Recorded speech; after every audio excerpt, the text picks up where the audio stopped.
मौला के बारे में मैंने सुना है कि आशूर के दिन कूफियों पर तमाम हुज्जत के लिए सामने जाकर कहा, अगर तुम लोगों का कोई दीन नहीं है तो कम से कम आजाद रहिए।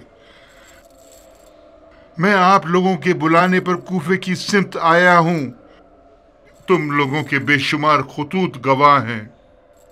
तुम लोगों ने जो मेरा रास्ता रोक रखा है, तुम इसे बहुत सौ के नाम उनमें लिखे हुए हैं। अपने बुलावे से पशेमान हो? ठीक है, मेरा वापसी का रास्ता क्यों रोक रखा है?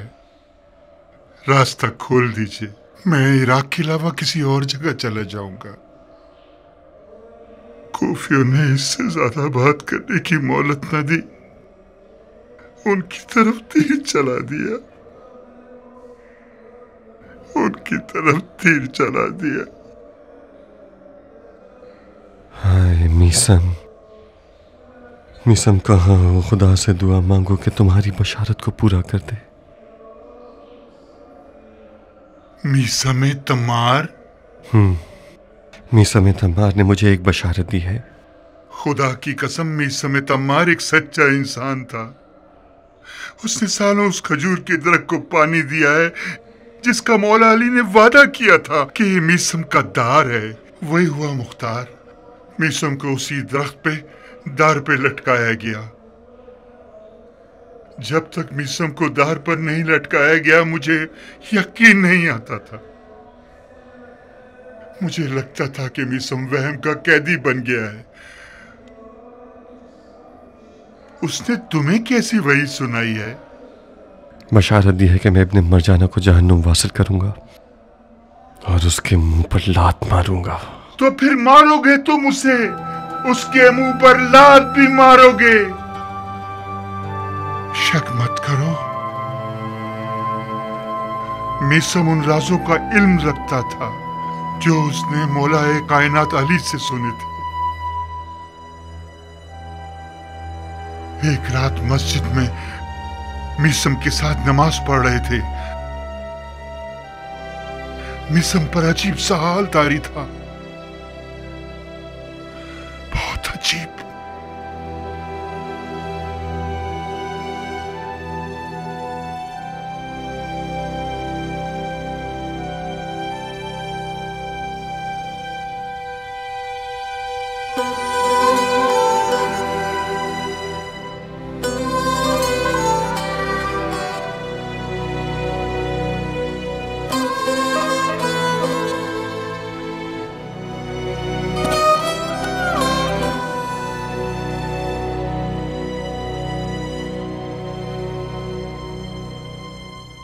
कैसे हो शफीक दोस्त? सुना है कि जब से मौला अली ने तुम्हारी आंखों के जख्मों पर हाथ रखा है, तुम्हारे कानों की बसीरत को बढ़ा दिया है। मैंने सालों से तुम्हें नहीं देखा। मुझे पहचाना तुमने भाई? तुम मीसम हो?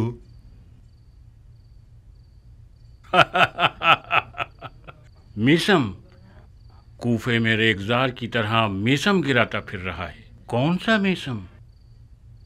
तुम मीसम तम्मार हो भाई। तुम्हारे खजूर कैसे चल रहे हैं?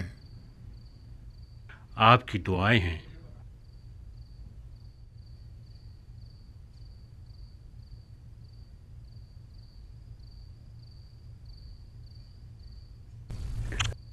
क्या कर रहे हो मीसम? मौला अली के हाथों की जगह है। मैंने लबे यार को चूमा है।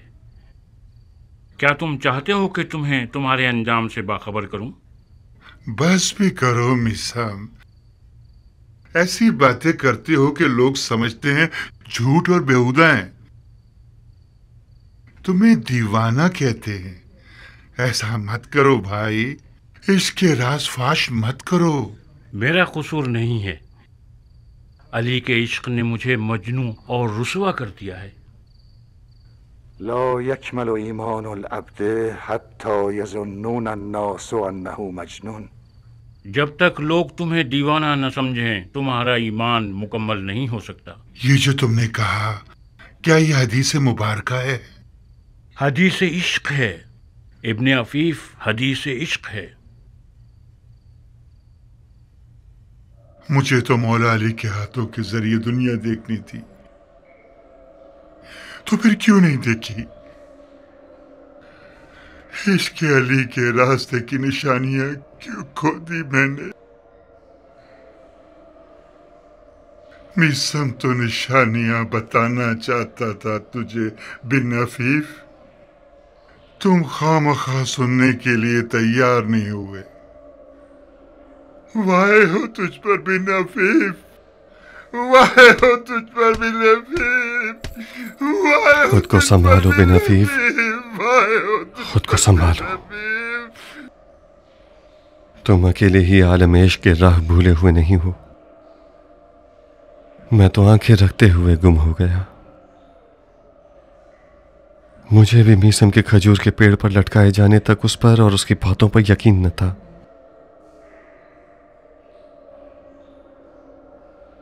जिस दिन उसने जनाब मुस्लिम की मौत की खबर सुनी, जिंदानी कूफा में ऐसा हंगामा बर्पा किया कि इब्ने मरजाना के पास उसे मारने के अलावा और कोई चारा नहीं था। किस चीज से डरते हो ऐ दोज़ख में रहने वालों? डरते हो कि तुम्हें मार दिया जाएगा? क्या सआदत की बात है।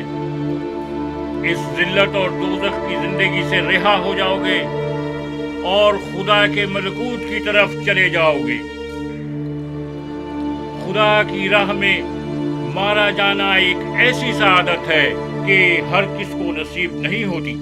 ये मुकर्रबीन के लिए मखसूस है, ये खुदा के नूर चश्म लोगों के लिए मखसूस है। मेरी बात गौर से सुनो। क्या तुम लोग जानते हो कि खुदा ने फरमाया है, जो भी मुझे चाहेगा मैं उसे मार दूंगा, और जिसे मैं मार दूं मैं खुद उसका खून बहा हूँ। जो भी खुदा की राह में मारा जाए उसका अजर खुदा की कुर्बत है। मुस्लिम इब्ने अकील मारे गए। क्या सादत थी उसकी। माशूक के दीदार को पहुंच गए, अपने आप को खुदा तक पहुंचा दिया। हम बदबख्त लोग ऐसे बदनसीब हैं कि जमाने की इबरत बनकर जी रहे हैं, इस दोज़ख में खुशी खुशी रह रहे हैं। हशरातुल अर्ज के साथ महशूर हैं एक अंधेरी काल कोठरी में। क्या ये जायज है कि हम घूमने फिरने से रह गए हैं खुल्दे बरी और जन्नतुल मावा में? तोड़ दो इस दरवाजे को जो तुम्हारे और खुल्दे बरी के बीच हायल है। खुदा की कसम, तुम्हारी हयात तुम्हारी मौत में है।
जेल के ताले को हाथ मत लगाना।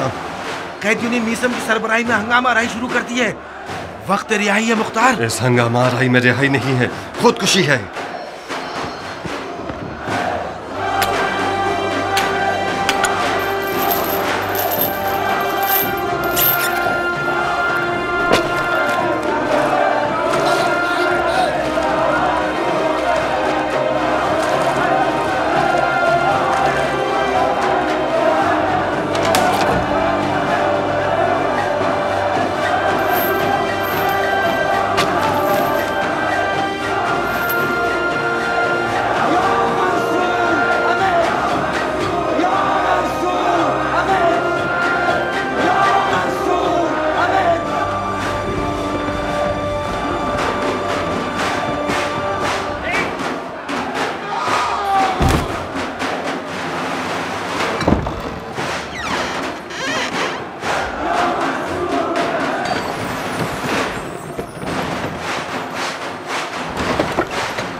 दर्रे खैबर को इश्क ने ही उखाड़ा था, वरना मौला अली हमारी तरह ही के इंसान थे। ये खुदा का इश्क था कि जिसने मौला के बाजुओं को खुदा की बेइंतहा ताकत से भर दिया कि एक ही झटके में दर्रे खैबर को उखाड़ दिया। अपने बाजुओं को इश्क व ईमान से भर दो, फिर देखो क्या क्या मौजज़े दिखाते हैं ये। या मंसूर!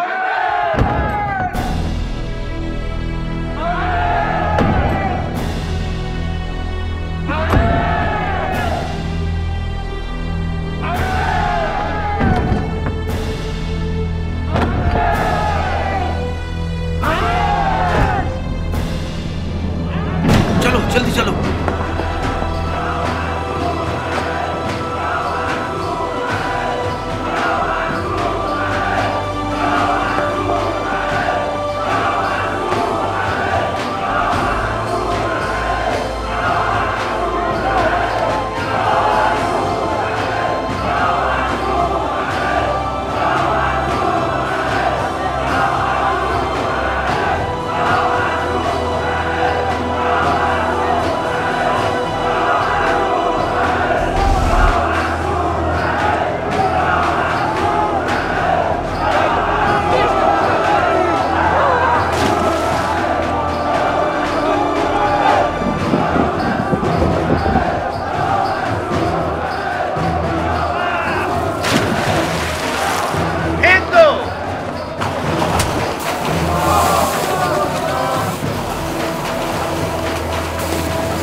बिलाखिर वो काम किया तुमने कि तुम्हें भी मेरी तरह जिंदा दफना दिया गया इस कब्र में।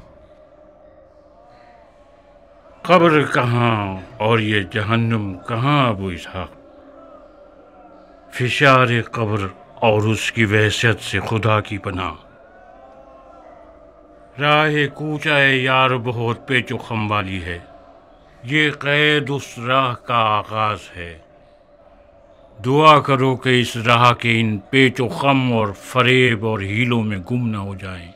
गुम नहीं होंगे, आसमान पर कोई सितारा नजर आ जाएगा रहनुमाई के लिए।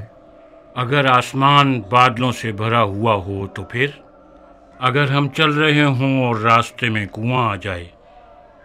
बहुत सौ के सर आसमान की तरफ उठे हुए थे, वो कुएं में गिर गए। ऐसे में कैसी खाक अपने सर पर उड़ाएं?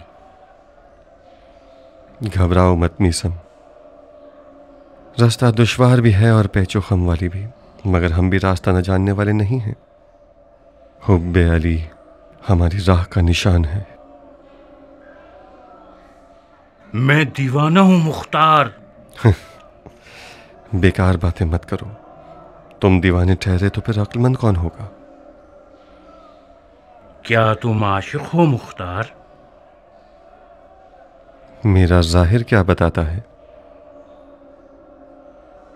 तुम्हारा जाहिर कुछ गलत बयानी कर रहा है, खुसूसन तुम्हारी आंख का जख्म। शैतान से मुहतात रहना मुख्तार।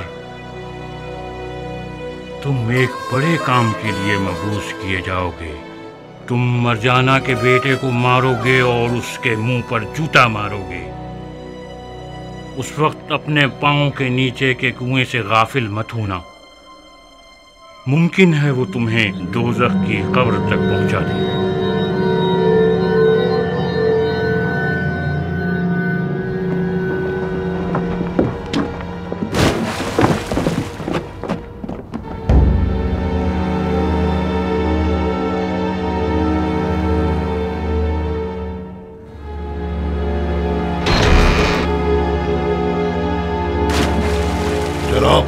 खुरमा फरोश सुधरने वाला नहीं है। जब देखो बकवास करके कैदियों में हंगामा आना ही शुरू कर देता है। अमीर के हुक्म से इसकी जबान काट दो और लोगों के सामने दांत पे लटका दो।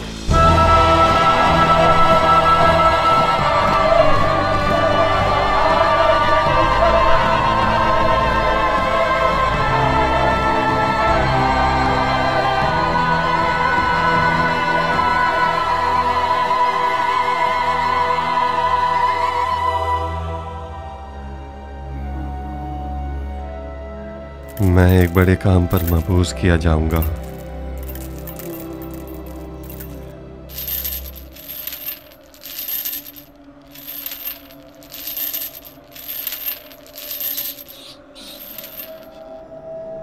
अब मैं खुदा से चाहता हूं कि मेरी मदद करे ताकि कातिलाने हुसैन का किसास कर सकूं।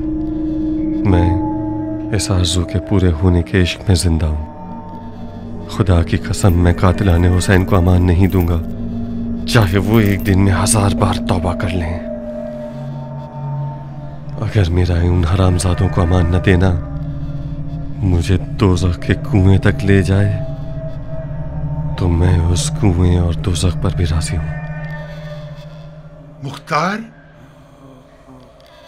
मिसम बशारत के साथ साथ डराने वाला भी था अबू इसाक। उसने तुम्हें एक बड़े काम की बशारत तो दे दी है, मगर एक बड़े खतरे से डराया भी है। कातलाने हुसैन का किसास जरूर करो, मगर कीना और खुदख्वाही की बिना पर नहीं।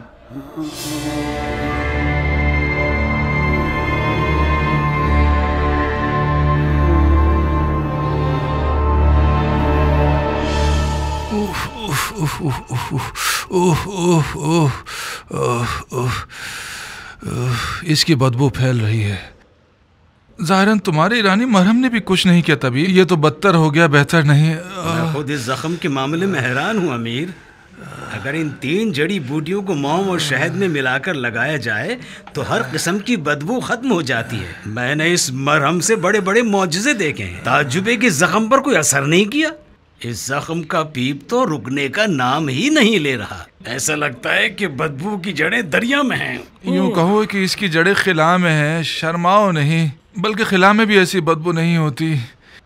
इसके दर्द को दफा करो, इसकी बदबू का कुछ करो। इसकी उफूनत ज़दा बदबू हमारी हालत ख़राब कर रही है। आसपास वाले हमसे बेजार हैं। कुछ अरसे से औरतों ने भी हमारे पास आना छोड़ दिया है। बदबू का इलाज सिर्फ गुलाब है अमीर।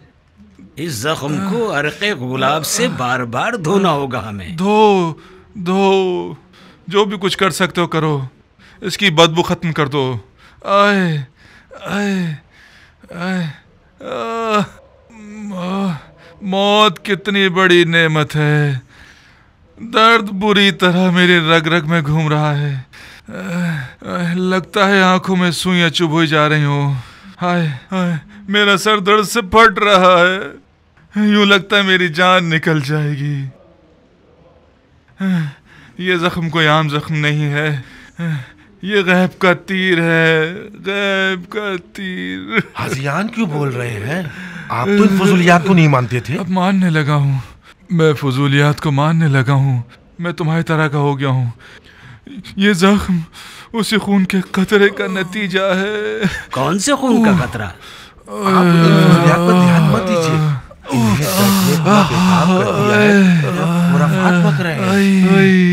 माफी चाहता हूँ सरकार। मैंने कई बार आप लोगों की ये राज भरी गुफ्तगू सुनी है। आप लोग जो भी जानते हैं तबीब से मत छुपाइए। बाज़ औक़ात इलाज की कुंजी उन बातों में होती है जो ज़ाहिरन ला ताल्लुक़ नजर आ रही होती है।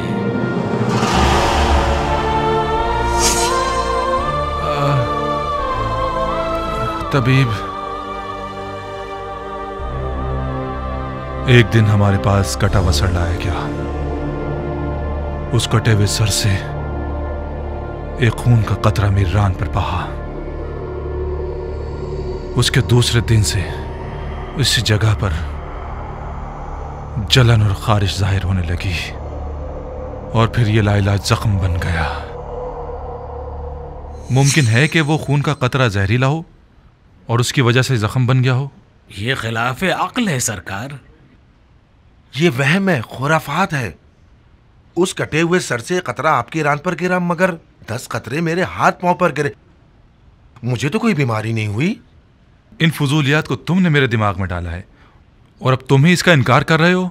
इनकार करने वाले पर लानत। मैं अब भी यकीन रखता हूं कि ये जख्म नजर बद का अंजाम है।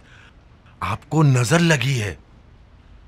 पिछली कामयाबियां जो कूफे में आपने हासिल की हैं, उसकी वजह से बद नजरों ने आपको नजर लगा दी है। इस जख्म की दवा दुआ है। शायद कोई तिलिस्म हो जो सहर और जादू से ठीक हो सके। तुम इन फजूलियात को मानते हो तबीब? तमाम तबीब हजरात किसी माकूल वजह की तलाश में रहते। ये सहर और जादू सिर्फ झूठ और फरेब हैं कि लोगों की जहालत को रंबालों ने अपनी माश का जरिया बना लिया है। इल्म तिब में हर बीमारी की कोई वजह होती है और हर वजह की दवा होती है। अगर वजह पता चल जाए, हर बीमारी ठीक की जा सकती है। पता लगाओ, वजह पता लगाओ। मुझे डर है बिला आखिर ये जख्म मेरी हड्डियों तक सरायत कर जाए और उसे गला दे। किसी ने आपको देखा तो नहीं?